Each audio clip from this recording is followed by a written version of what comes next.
Facebook, and I don't have him on Twitter now since they booted him off there. Oh, I forgot they booted him. Second time they booted Mykeru off there. What, off Twitter? Honestly, I don't get it.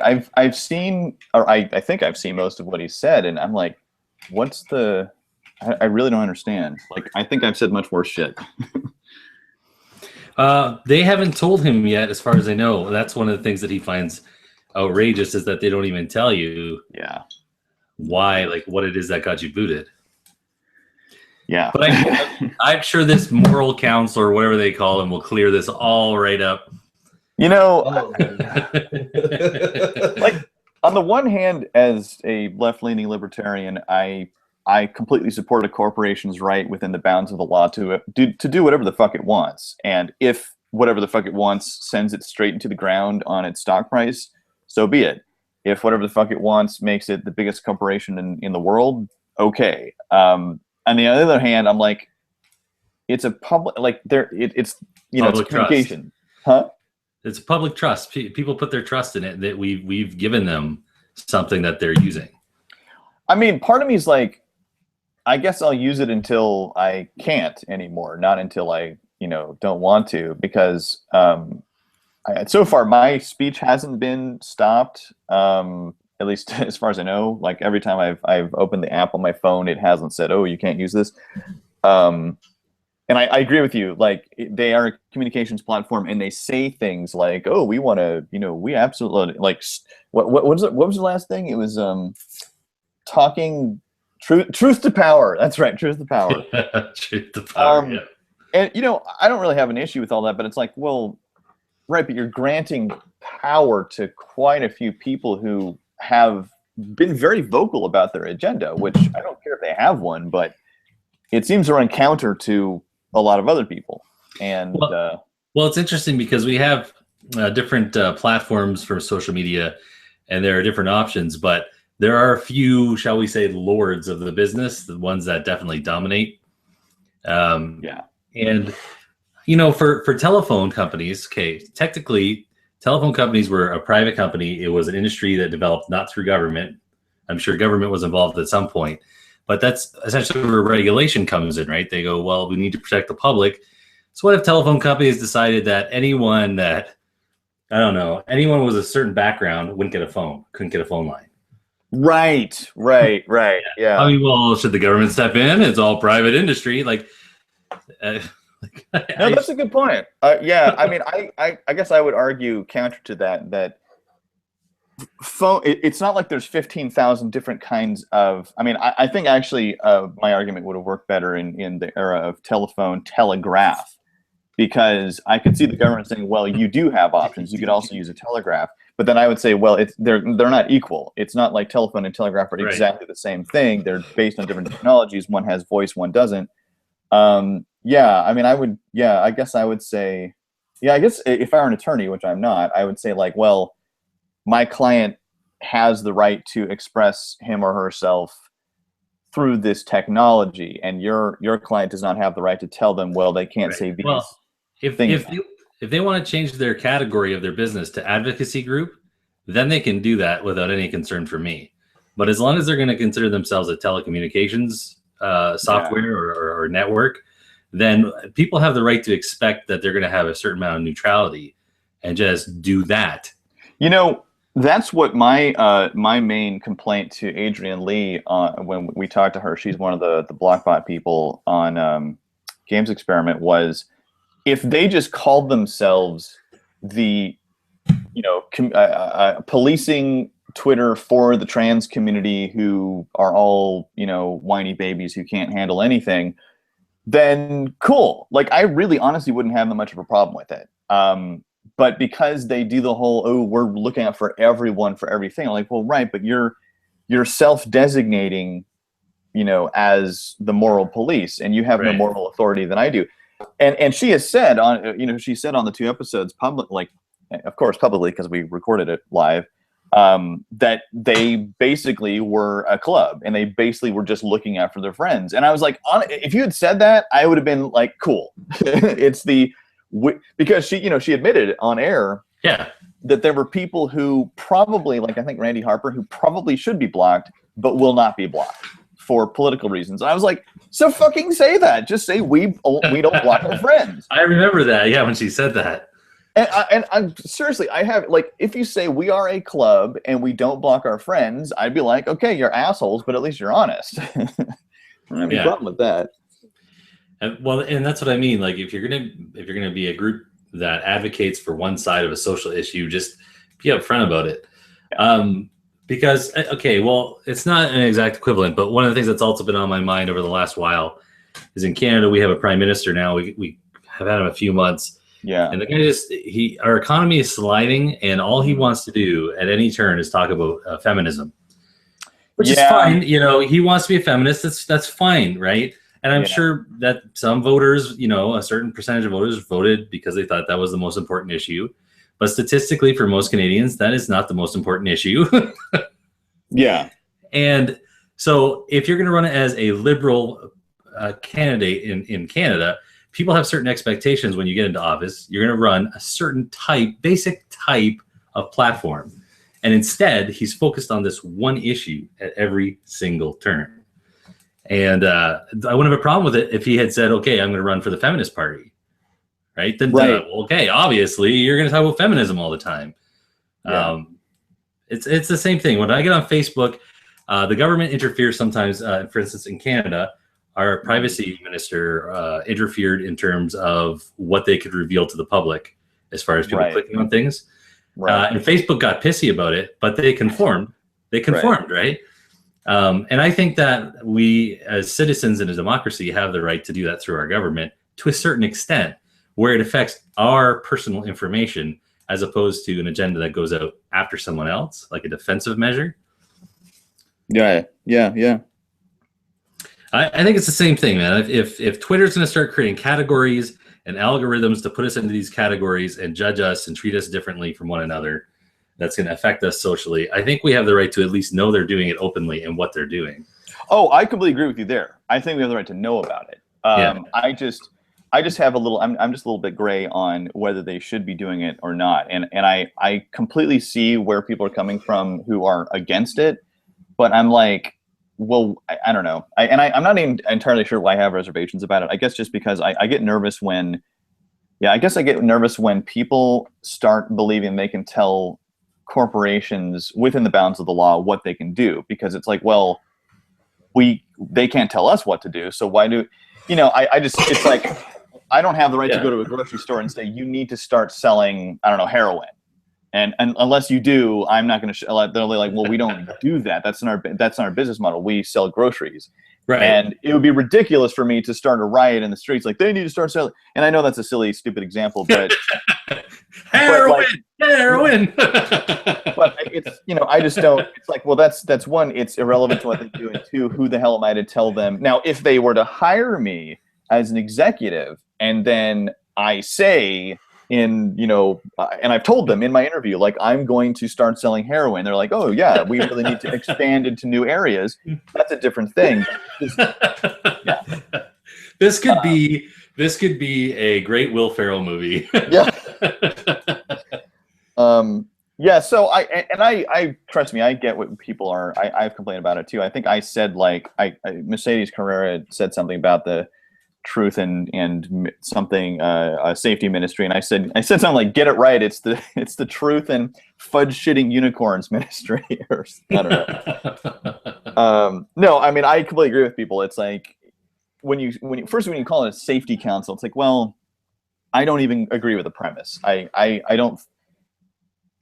don't think that the argument can be made that if I see mean words on Twitter, I will be unsafe or even feel unsafe. I don't think that's a legitimate argument. And you guys saw when the whole Leila Alexander thing went down. I mean, I was pretty worn out by the end of that week. Like, I was emotionally drained. But, first of all, that was my problem. It wasn't anyone else on Twitter's problem, and it certainly wasn't Twitter, the corporation's problem. Yeah. Well, for anyone who doesn't know, just give a quick synopsis of what you're talking about. It was that she accepted an article from you. It got published, and then she decided to turn around and trash talk you. And specifically with allegedly libelous stuff, including harassment And yeah, and so when I first became aware of what she, and then of course what others were saying about me, you know, you can only see, oh, he's a fucking asshole so many times before it kind of drags on you, you know. Yeah, I'm not made out of iron or stone melded with iron that shoots bees out of its mouth. So at the end of that week, like you know, I was. Well, how do people know that's true, Anton? Because your picture is not. You just have a photo. Yeah, it could all be a lie. Yeah, it could all be a lie. You know, by the end of that week, I was like, I need to chill. And honestly, even to use a Tumblrite term, I felt like I needed to do a little bit of self-care. No, not just masturbation. You know, just like step away from it and go and like watch a comedy or something. Like I was feeling vulnerable. I was feeling shit on, but I definitely wasn't feeling unsafe. But I also knew that was my responsibility. The self-care was my responsibility. So I wasn't about to write to Twitter and say, hey, I feel 20% less safe because these people have been mean to me. Can you please shut down their accounts? Now, to be clear though, that asshole Toby Fee, fuck you, Toby. I told him, because I was related to that. He knows my brother, and I've known Toby forever. And, oh yeah, that guy. And he, you know, he was like, I don't know who this guy is, and he's a jerk. And I told, after some back and forth, I told him, like, you know what, fuck you, I'm done. Like, I'll be nice to you at you know, family funerals, but that's it. Yeah. And he kept contacting me after that. Why draw the line there? Why draw the line there? You know, actually, get into a fist fight with him right at a funeral. No, you know what it is? It's practical. Because the fact is that the next time I would ever see him would most likely be at my mom's funeral, which I'm guessing is going to be in like 10, 20, 30 years. And the only reason that'll be true is it's not because he's completely close to her. It's just that he's really close to my brother, and my brother would most likely be there. So, because, you know, I'm sure if I were to ever have children, my brother's probably never going to meet them. So it's not going to be there. And, you know, any weddings that are going to occur in our family are probably done. You know, I'm married, my brother's married. So, like, yeah. Just any other opportunity where that sort of thing would happen is probably going to be my mind. Because if my dad dies, I'm positive that Toby won't be there. Even if my brother's there, he just, yeah. So you got this all planned out. Well, I had a few weeks to think about it. Yeah, and I think the point's well taken. There's a difference between unpleasant business of a variety kind. It doesn't all make you feel unsafe. Like you've got to go run and hide under your bed. Yeah. Oh, and what I was going to say about that was I did, after he contacted me, after I said I'm done, which maybe I should have said, don't ever fucking contact me again, asshole, by any means of any kind. But that was probably over 120 characters or 140. He did. He wrote me on Facebook. He tried to friend me. He wrote comments on the video where I talked about him on YouTube, which I haven't read because fuck him. And then he wrote me again on Twitter, and then I started the process of filing, you know, a harassment report on him, because as far as I understand through their definition, it's multiple contact despite a request of. That's weird, eh? Why wouldn't he just let it go? I don't know, because I haven't read any of the messages. And as I said, I have no intention of doing so because fuck him. You know, what's so funny about that was I admitted to my wife that, like, emotionally speaking, he means minimal to me. It's not like we were best friends or anything. But what has meant something to me is that he has been a guest in our proverbial family home for, you know, decades. Yeah, right. And not just proverbial, literal physical. Like I said on Twitter, like, you've been to my mom's house dozens of times. You know, he's been a guest in our lives, and because he's not a member of the family. You know, he's not like an adopted son. And so to be treated with such disregard by someone who has been a guest in our lives, to me, felt like not the greatest betrayal, but a pretty big one. Yeah. And, you know, the fact that, as you guys saw, I'm sure on Twitter, like, he just assumed that Alexander's allegations were fact. And in addition to all of this, you've got the block systems, you've got the ability to reply or not to reply. And when you are looking into the idea of, you know, sending him a strong message about how harassment is not appropriate, you have real authorities that you can turn to and real experts. Yeah. Right? You don't need to depend on a council on Twitter. Oh, I completely agree. Yeah. It's fucking ridiculous. Well, how would a lot of these liberals that are just supporting this without even questioning it, how would they feel if this was all right-wing people who were on the council, right? And they want to talk about family values, language people, if someone talking about abortion, those are babies, right? So then all of a sudden, it'd be an outcry from the left. Oh my goodness, how dare they? No, it's really frustrating as a member of the left to watch the left having done this, because all of the shit that we rallied against, I always say rallied, railed we railed against in the 80s and 90s. I mean, as much as I could, because I was in grade school in the 80s. Because we were told by Jack Thompson, video games are evil. We were told by fucking Senator Clinton and Senator Lieberman and other people, video games are dangerous, they're going to harm you. Or just or art, like, oh, this is obscene, this is indecent. I remember the explosion over Mortal Kombat. It was just ridiculous. That's where you got the ESRB. Yeah, that's exactly where we got it. Well, that, and like Sega had some kind of game where like you were watching different rooms in a house, and one of the camera angles. No, I remember that one, but literally the ESRB became a thing basically because of the original Mortal Kombat. Yeah, but I'm just saying that the image that they used to most shock people was there's one bit of video where they had like two or three guys with black masks and stuff in this room. They'd broken into the house, and they had like I think if I remember correctly, a rod with a leash on it, and they had a woman on the leash that had been in the house. Yeah, and they're like, oh, video games are going crazy. It's like, it's one scene in a game that most people will never play. I know we're kind of switching directions here, but when it comes to the gaming thing, it has always bothered me. Even in my own program, they talk about the psychological effects of playing games, and they love to bring up these studies. And they use almost a feminist logic with it, because I'm sorry, they do, because when they word their surveys, or when they give the results, they say that when you play a video game, it increases your aggressive tendencies. They never actually draw that line between it increases your aggressive tendencies to it causes real world violence. But when the media gets a hold of it, they completely make that connection. They're like, oh, aggressive tendencies is equal to violence, ergo, if your kid plays violent video games, he will be more violent. I mean, there's two things there. One, yes, it does increase your aggressive tendencies because you are engaging in activity that starts the adrenaline flow and stuff. And actually, I think people should be more honest about it. Not all games, but yeah, definitely the shooters, the brawlers, the games that are based in violence. Yes, but you know what else does? Fucking sports. Oh yeah, football, basketball, all of those do it, and no one ever complains about it. Well, also drama, what they call drama, when people are getting angry because they're backbiting each other and stuff, but they don't shoot. Generally, they don't shoot each other. I will look it up after I make this point. But there was a study done by, it was done by a university. I think a guy going for his PhD. But anyways, he took a look at different categories of games, and he had the people who were part of this experiment play the games. And he had them play gambling games for one portion of it, highly competitive games where there was something at stake.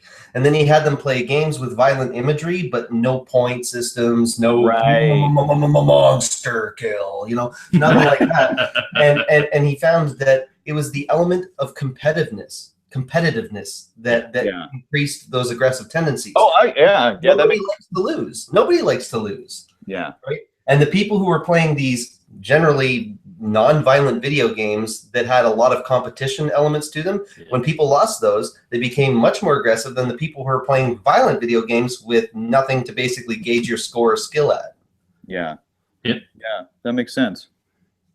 So what we need is Twitter to assemble a council to take all points and scores off of video games. I like how people have criticized some groups like, Feminist Frequency and other people for sort of puritanical policing, because let's just say that people like Sarkeesian are completely 100% correct about the objectification of women in video games. Let's just assume that everything she said about it is absolutely true. So that's what she does.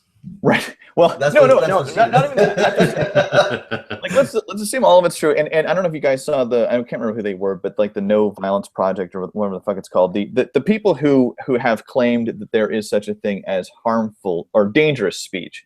Like, let's say they're completely right. Fine. So don't, like, I would say to them, then don't engage with that which you think is dangerous. Like, I don't shoot guns because I'm afraid of them, and I recognize that my fear is irrational. I'm uncomfortable with them.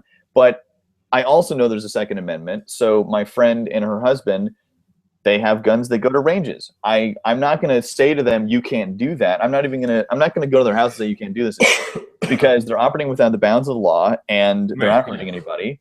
Yep. So, you know, if Sarkeesian really feels this way, I say, great, then you probably shouldn't play these games. Like, right, exactly. I don't want to play. I have no interest in DOA 3. It just doesn't, I don't care. But if you want to buy it, fine, go ahead. And honestly, I find a little bit on the objectification side, but if you want to play it, go ahead. I choose not to give it my money, and that's sort of where that ends. So it's like, it's so easy, everyone. It's really, really easy. Well, the simple way for me to sort all this dangerous speech out is that we have laws for actions, right? So if you think that someone's speech is going to lead to some kind of to some kind of harm, you're going to have to separate it from the fact that we already have laws for actions, right? So yeah, like you're talking about someone tearing down your reputation. I think that should be actionable. If you can demonstrate that somebody has intentionally or knowingly put stuff out with that's going to harm your reputation, your business, whatever, and you can demonstrate that, I think that should be actionable within a context. Well, and the answer is yes and yes. Attorneys I've spoken to are convinced that it is actionable and they can demonstrate it easily. So, but if we take that often used example, because most of us that use it do not like it, people who deny the Holocaust, right? Or skinhead, KKK members, whatever, and we take away their right to speech. Okay, the problem is that they can have any idea they want. We cannot police their ideas. That's what we're really trying to do. But once they try to do something illegal, or they declare that they're going to do something illegal, right? We can put preventative measures in place, or we can get them for what they have done. Actions are what we can work with. Yeah, information is useful to be prepared, but you cannot preemptively strike against your own citizens in a democracy. That's what I was really bothered by the violent speech. No, the dangerous speech lady. God, I wish I could remember what the fuck her name is, because I read her paper, and first of all, I found it pretty flawed. It was like, this isn't great academic writing. But that's a subjective thing. The objective thing was that I feel like she is sort of, I think it's called special pleading. She's sort of defining her case as she makes it. Yeah. And while I grant her that it is possible for a person to say a thing which they know and will likely incite violence in a group, especially a group who follows them, I still say they should be allowed to say it, because we instantly and irrevocably get into what is insightful and what isn't. And, it's like what everybody has said about this stuff is it's like one man's incendiary speech is another man's, rap lyrics. It's just, I don't know how you separate those two, which she seems to be claiming to do, and I don't think you can. So while she has a problem with dangerous speech, and she can have a problem all she wants, it really bothers me when a corporation enlists her help in, it looks like, going through everybody's speech to decide, because it's like I told you guys, one of the tweets that Alexander didn't like that I said was I said something like, I'm looking forward to going to GGNLA because I hate all women with my penis. And on the surface of it, it's easily identified as a rape joke. But by behind that, one, it's just a silly thing to say because I said I hate all women, which is ridiculous. And then as I explained to Harmful Opinions, it's also in direct reference to that meme that everybody's seen with the girl in the middle on the top. It says, I hate all men. And on the bottom, it says, with my vagina. So, like, if you just took that one tweet, then and you knew nothing else about me, and you knew nothing else about any of the context, then I could see where this woman would go, ooh, that looks like dangerous speech. He's going to rape a bunch of women at Gigi in LA. But if you know about things like humor and ridiculousness and the meme that I'm making fun of and the sort of sense of humor that I usually have, then you would know, oh, okay, he's obviously just fucking around. And yeah, so, you know, it's in the eye of the beholder. Damn it! It's well, how many comics are going to get arrested immediately with this type of idea? Yeah. And then what's gonna happen to comedy? Like that is such a measuring stick for people who are authoritarians. Yeah. Let's shut down. No humor. No humor. Well, I mean, even back some in of us like dark humor. I mean, Right. you know, one of my favorite jokes, without going into too many details, was this one of The Simpsons, where and it's really dark. It's where Homer goes up to Flanders and he says something like, Flanders, I don't remember what he's missing, but Flanders says, oh, hey, Homer, looks like you're missing, let's just say your pants. Like, looks like you're missing your pants. And then Homer just immediately comes back with, oh, looks like you're missing a wife. And Flanders chuckles and goes like, I guess I walked right into that one. And, you know, this is after the series had established the fact. I wittily walked into that one, Homer. Yeah. And I think, and this is after the show established that Maud Flanders had died actually by Homer's fault. And so, you know, this is really, really dark. You know, it's like it's about a widowed guy, and it's about and if anyone has seen the previous episode, the guy who's giving him the comeback is the guy who's responsible for his wife's death. I mean, if this were a drama, this would be really sick shit, but it's a fucking cartoon, and I find it hilarious. So it's like, because, you know, sometimes life is that dark, and I don't think we should shy away from it. Or, I don't know, the last Family Guy I watched, he joins a club, I forget what it's called, something club, and he ends up going into this bathroom stall. This is, what's his name? Peter. Goes in the men's bathroom stall, there's a hole in the wall, and the guy shoves a sandwich through it, and he's like eating the Subway sub sandwich. And then it repeats later again. Someone puts it through a hole in the wall in his living room, and he's eating it in front of his family. He looks at his son and goes, "You make me sick." Yeah. I mean, it's just, humor is almost impossible to define, and therefore no one person can say there is wrong humor or right humor. And some may be offensive to some, and others, I mean, like, I personally really don't like Larry the Cable Guy. I think he sucks, and I don't find him funny at all. But you know what? Millions and millions of people disagree with me. So, and who am I to say that they're wrong? In my experience, they are. But, you know, if other people want to hear about, you know, a guy talking about driving trucks, then that's totally fine by me. Yeah, I can do that. Yeah. But the difference is that you can think he sucks, but you don't want to stop him from being able to go to your local, you know, comedy clubs to stop performing. I mean, I honestly, to anyone who is into shit that I am not into, I say open the fucking gates and let them do as much of it as they want, because then I can do as much of what I want to do as I want. You know, right. You know, that's why I always tell Christians, like, I am all for the Westboro Baptist Church right to speech. I think they should picket every fucking funeral, because... Well, it's a little bit of this also, the hubris of hypocrisy, right? So yeah, I'll give you an example. I drive truck, we just mentioned. I'm out on the road all the time. And every now and then, I'll run into some douchebag, you know, four-wheeler. That's what we call you guys in the car. Right. He's in the center lane of 3 lanes, right, on the freeway, and that's my only passing lane, because trucks are almost never allowed into the inside lane. Right. But because this person thinks that they shouldn't have to use the right lane, or that other people are driving too quick, some of them actually, you can tell by the way they behave when you go to pass them on the right. Some of them will go into the right lane. Some of them will give you the finger. They think they have the right to tell you and everyone else, police your speed, right? Yeah. And they don't even know that they're breaking the law themselves. They haven't even bothered to find that out. So that to me is a great symbol in my everyday kind of experience at my job of how people get on their high horse and they point the finger and want to control other people. Like, pay a little attention to your own shit. Do you really think that you got it all together? Probably not. Well, I think what you guys kind of touched on earlier is that, and I've definitely experienced this firsthand, there is an assumption on the left that the left is morally not just superior, but correct over the right, because we can point to things like the right saying, you can't get an abortion because my book says you can't, or you have to have fairy tales in school because my book says you do.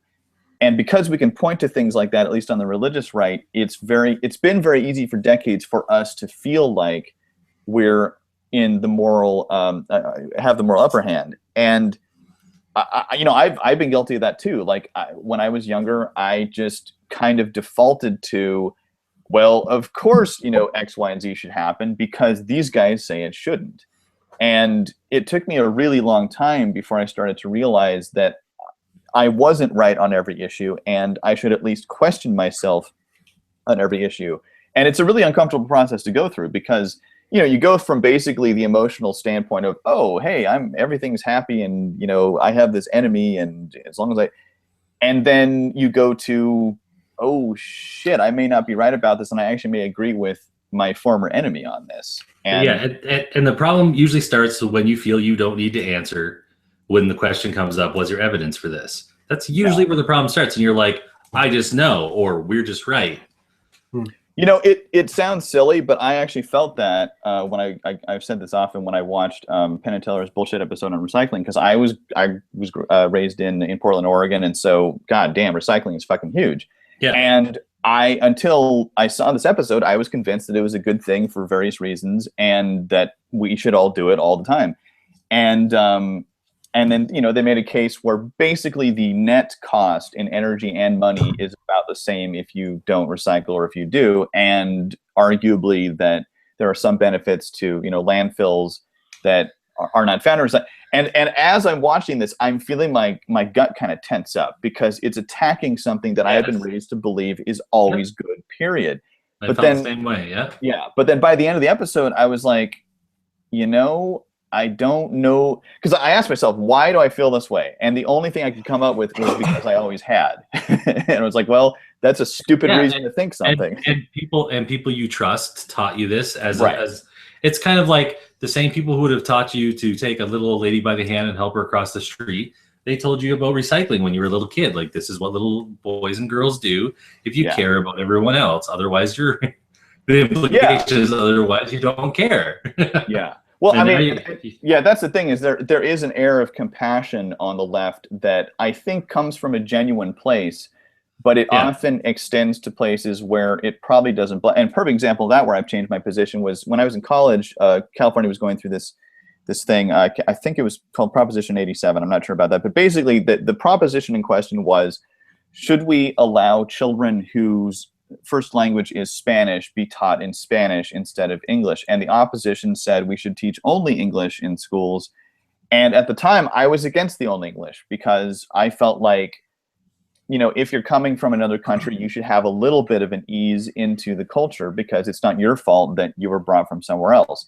But what I arrived at later was the longer we take in teaching children English, the worse it is, because the fact is, though English does not have a legal official status in the country, it does have a cultural official status, and there's no denying that. And so the longer that we let children speak their native, they can do it at home, I have no problem with that, but the longer that we let them do it at school and not speak English and not learn English and not master English, the more of a disservice we're paying to them, because it's more of an uphill battle, more possibly limited opportunities, possibly.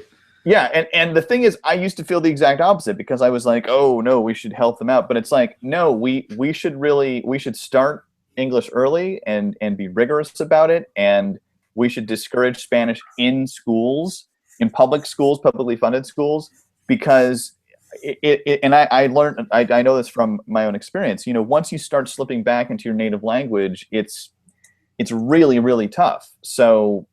And I'm sure that feels harsh to many liberals, and it probably would feel harsh to the families of these children. Yeah.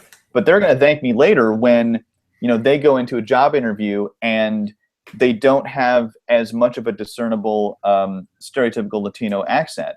Because trust me, people judge. I've been the subject of that judgment, and they won't tell you they're judging you for it, but they will, and you won't get the job over the guy who does not have the accent because they will, for their stupid racist, stereotypical reasons, believe that he will be more competent at his job. And Sometimes it's just that they make extensions from a good idea or good ideas that haven't tested. So, for instance, I haven't confirmed it yet, but there's people talking about the fact that our Ontario government here may decide to try to make bathrooms for kids in public school, turn them into unisex. Okay, I'm really bad on that one. I don't know. Now, mind you, I haven't confirmed this yet, so take that with a grain of salt. But assuming that it's true, or that it's true somewhere, some liberal government's going to do it. This is probably from the extension that they want boys and girls to just treat each other equally or see each other as the same. But it's not going through to the policy of understanding that men and women have always, in some way, at young ages, old ages, we've always kind of been a little bit different from each other. Yeah. And this could have some really negative consequences on their social environment in school, particularly since they're supposed to be getting educated while they're there. And who knows, right? Have they done any studies? Do they know what they're doing? Yeah. It's just like a moral belief. They're putting their foot forward, right? Mykeru. Oh, is he here? Are you there? He's there, but I don't know if his mic is on. Yeah. To the earlier point, since we're just waiting to see whether or not Mykeru gets on. In August 12th, 2015, CTV reported that several public schools in Ottawa will be installing gender-neutral bathrooms to help protect children who are questioning their gender identity. Can you see me here? Hey, Mykeru, is that you? Yeah, that's me. I don't know what's going on with this damn thing. Finally, I get to talk to Mykeru. I've never gotten on a podcast or a hangout. Some problem that just throws me entirely, makes me lose my normal. Sounds like it's triggering. It's triggering me. Yeah. I wonder where's my little icon? It just says you. I just see red, and I'm not even angry. I know. What's going on with this freaking thing? I say you leave it with red. That's awesome. And what's your picture? Your picture was up when you first started, and now it's a red screen. Oh man. Yeah, let's fucking Google. Let's try something. It's Justin Trudeau. It's his fault. Right. He made the screen red. We're being haunted by his dead father. That's right. That was dark. Twitter's now. When in doubt, well, I think he's gonna say when in doubt, reconnect. He'll be back. But yeah, this is something that Ottawa's already doing. So in our nation's capital, they're already attempting. Yeah, this is what I mean. Like, I know we want us all to be like a community and stuff like that, but a lot of things. I think that we should be looking to experts to tell us, okay, what are the trends that happen when this happens? Why, maybe kids don't feel comfortable telling their teachers or their parents everything about what makes them uncomfortable in this situation. Well, not only that, I mean, most kids that I knew, and myself included, just didn't feel comfortable talking to their parents about a bunch of shit. Like, I appreciate the sentiment of, some kids are still trying to figure out their gender identity, and I'm like, okay, I mean, that's fine, but some of us were, I guess I was too, not because I felt like a girl, but just, I was just trying to figure out the pile of shit that I had been dealt, just being a boy in a world where women, not dominate, but, socially, where women have all the power. And I remember in fact, I told my wife this the other night, I remember very clearly having that high fidelity moment where I was like, I think I was about 11. I was like, wait a minute.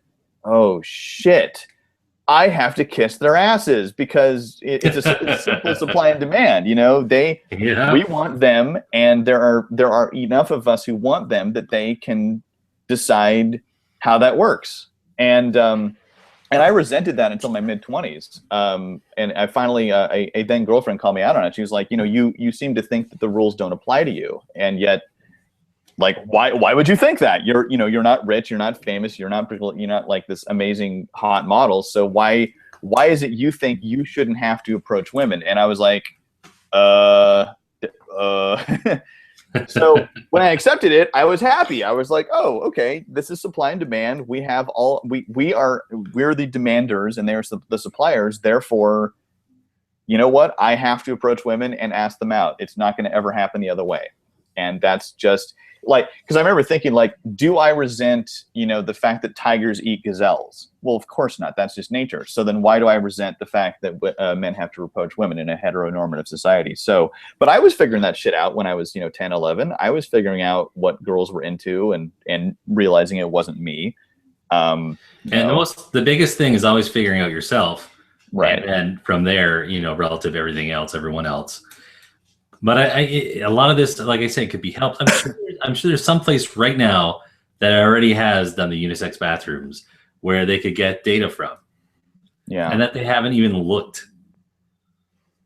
And not only that, they've done no consultation with the public whatsoever. Oh, okay. Yeah. And already so earlier, the last year, they tried to update the sex curriculum, sex education. Right. For public schools. And that's fine. I understand you need to update it. But they did so little consultation with the public that people were a large chunk of people, I think it was like 15% of people kept their kids home. Right.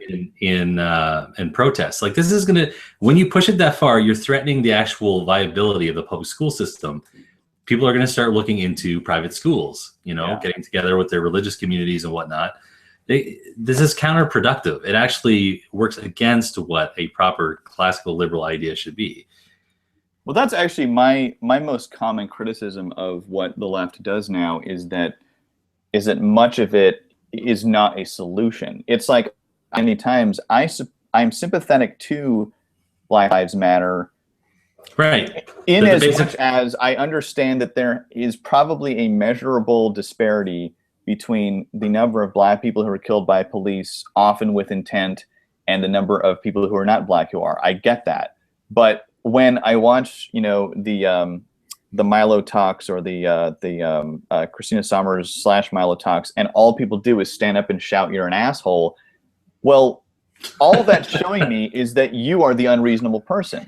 Right. It's not accomplishing anything. It's just, it's in fact alienating those who would otherwise be allies to your cause. And I don't understand that at all, other than they just like to do it, which would make sense.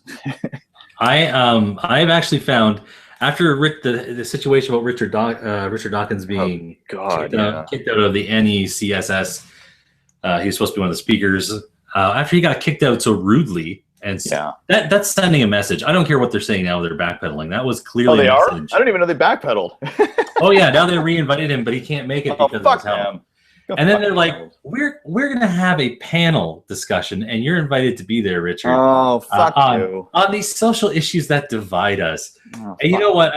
I started posting all kinds of really angry stuff the whole way along, and I was surprised. I was expecting some pushback, and I'm surprised how many people were right on board when I said, let's carve up. Let's just let the dividing happen.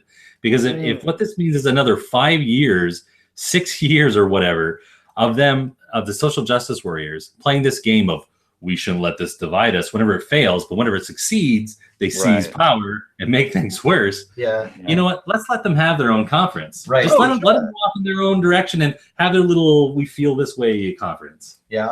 Again, if they called it the NCSS, you got to speak with authority, Smashlock. If they called it the "We Love Big Red" and other Canadian, illegally fire alarm pulling asshole, you're fucking scum, feminist people, fine. Then fucking start that conference, and you know what? I don't have to go. It's really fucking easy. But when they're like, "Oh, we're about skeptic," it's like, no, you're not. You're fucking full of shit. I saw the whole thing that everybody pointed out that Tim mentioned. They supported him when he said "fuck the Pope," and it's like, okay, so it's okay to piss off American Catholics, but it's not okay to piss off feminists. Like, why the hell is that? Well, who knows? There's one thing that I want to say. Back 2 years ago when we started this podcast, I was of the mind that we should try and mend the fences in the atheist community, because at that time, admirable goal. Yeah, and I sit here now and admit fully that I was wrong. I was wrong. I was naive. I wanted to see the momentum that the atheist community had built up through the early 2000s continue. And I didn't recognize at the time, because our show wasn't really going in that direction and I wasn't really paying all that much attention to it, Right.